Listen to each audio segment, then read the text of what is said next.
Hey guys, what's going on? I'm Mike Barker, and today we've got a pile of projects which are going to include digging into this rat's nest of a wiring harness. Let's roll that intro.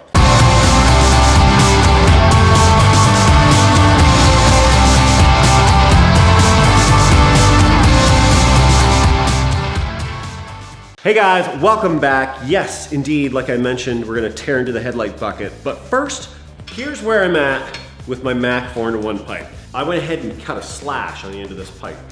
It's very short, but I'm gonna go ahead and, this would be incredibly loud. Actually, if you tune into the video here, you can see just how loud it was. My plan though is not to run this as a fully open pipe. What I'm going to do is I'm going to buy a silencer. It already comes with the baffle, the fiberglass packing, all that, but it's too long. So what I'm gonna do is cut it in half, tack weld it back together, repack the fiberglass, put it in here. So this isn't rocket appliances here. What I'm gonna do, I'm just gonna fire the exhaust back on. Super simple, I'm not gonna bore you guys with all those details, but maybe we'll cue the B-roll. What I did was I simply sanded it down. I sanded off all that nasty, rusty crap, and I just gave it a spray of some high-temp header paint.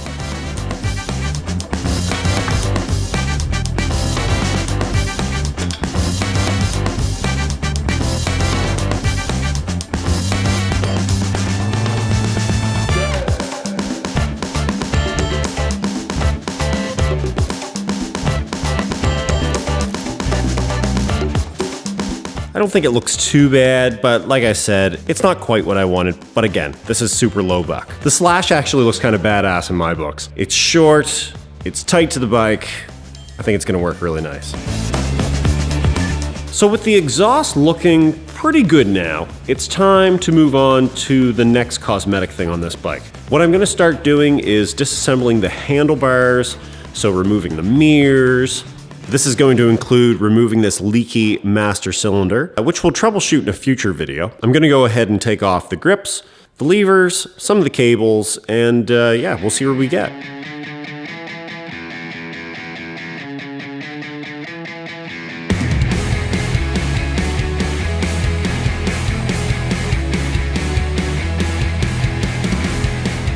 So this is fun. This mirror, these threads, completely stripped.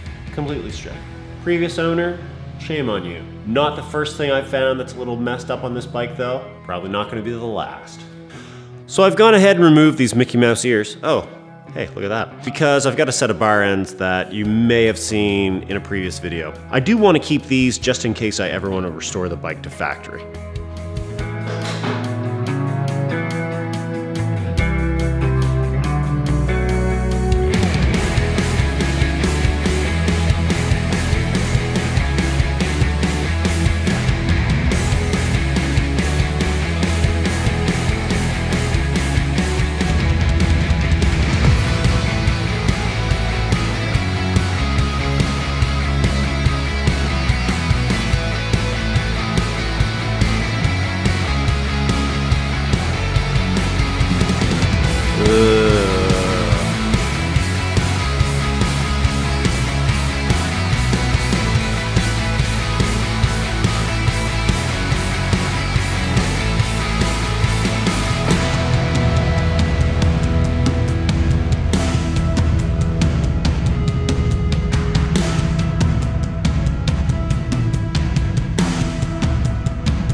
What I've gone ahead and done is actually, my friend Barry over in PEI, he sent me these, I think they're like a later model CB750 clamp. They bolt right on, and my plan is to actually remove these factory gauges, go to some much smaller ones. The smaller ones will have the indicator lights actually built into the gauges themselves. So I can do away with this bulb setup here, these big gauges, kind of just tidy up this area nicely. And yeah, don't worry, I will clean this. So without a doubt, one of my least favorite things about working on motorcycles is the rat's nest of wiring inside headlight buckets.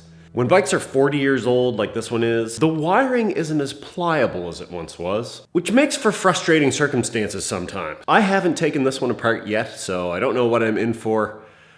Crossing my fingers though. I've got the controls on both sides removed for the most part. With these old bikes though, they actually routed some of the electrical wiring inside of the bar itself. These are a hollow bar. So I've got to take apart the headlight bucket now and disconnect this wiring loom inside the bucket and then pull the wiring loom all the way up and out of the small little hole that's inside here.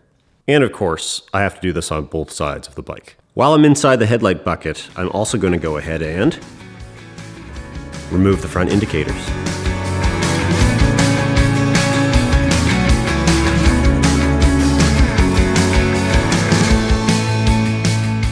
It's never good when small parts fall in. Here we go with the lovely rat's nest. How they did it though, back in the 60s and 70s, it's probably still how they do it, but I wouldn't know that because I have never owned a modern day motorcycle. When I follow these wires through signal lights, that comes out to these two small wires here. Now, I don't know if you can see this, but I'm pretty sure that this that this electrical tape job is probably not factory issued. Maybe one of you keen Honda viewers at home will be able to tell me. This headlight bucket is fiberglass. Like, did those come from the factory, from Honda, as a fiberglass unit? I would have thought they would have been metal. But further research is required, or let me know, comment down below. I posted one of these videos on Facebook or somewhere, and somebody left a really nice comment. It was my How to Bob Your Fenders video, and all it said was, how to stuff up a classic 101. Well, Mr. Commenter, I'll have you know right now, this bike was stuffed up before I got it.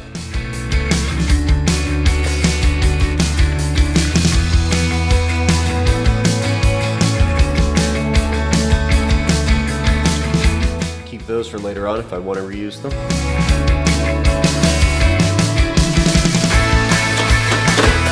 So I just went ahead and relocated this bulb cluster of the wiring harness that goes to the instrument panel, because I'm trying to get some extra wiggle room in here to move the wiring around that I need to move. I'm also wondering, do you think I should keep the turn signal buzzer? The thing is annoying as all get out, but it keeps me from leaving my indicators on. Let me know in the comments. So it looks like I have a pile of connections that I have to undo in order to get this out to replace this bar. Oh, is it actually worth it? Ugh.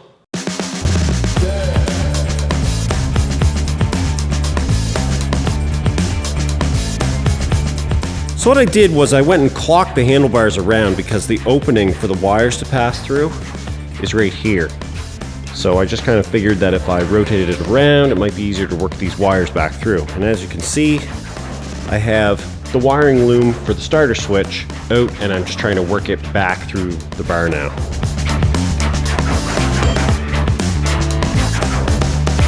This wiring harness, this is hard as rocks.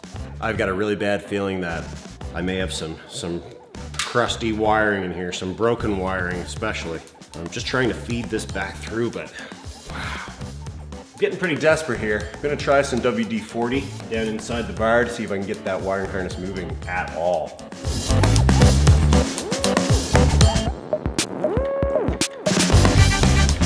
This would be so much easier if this switch didn't work at all anymore and I had a new one. I could just cut it off and throw it in the garbage.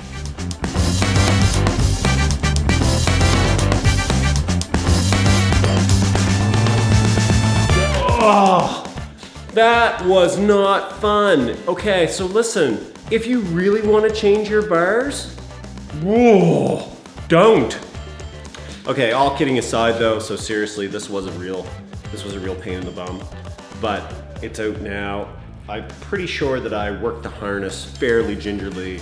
It should be fine to reuse. The bars, again, something else gonna go back up on the shelf. But my buddy Jay, Ghetto Garage Jay, check out his Instagram. I will link it down below. He has a set of CB750 bars, which are not quite as elevated as these ones are, which I think is gonna give me that kind of tracker look that I'm after on this bike. Or tracker, scrambler, adventure, cafe racer, bobber, brat, whatever it turns out looking like.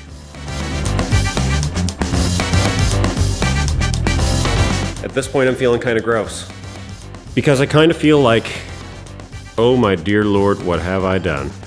Okay guys, so that's about it for today's project. Tune into the next episode because what I'm gonna do is I'm gonna build a custom brace to lift the bike up off the ground because I had to delete the center stand and it turns out the exhaust I have doesn't work with the center stand, which is a major pain. But that's in the next episode. Anyway guys, thanks a lot for tuning in again. Listen, smash that like button if you're digging this project. Don't forget to subscribe if you haven't already. Be sure to hit the bell for the notifications. And guys, we're moving right along with this project. Awesome.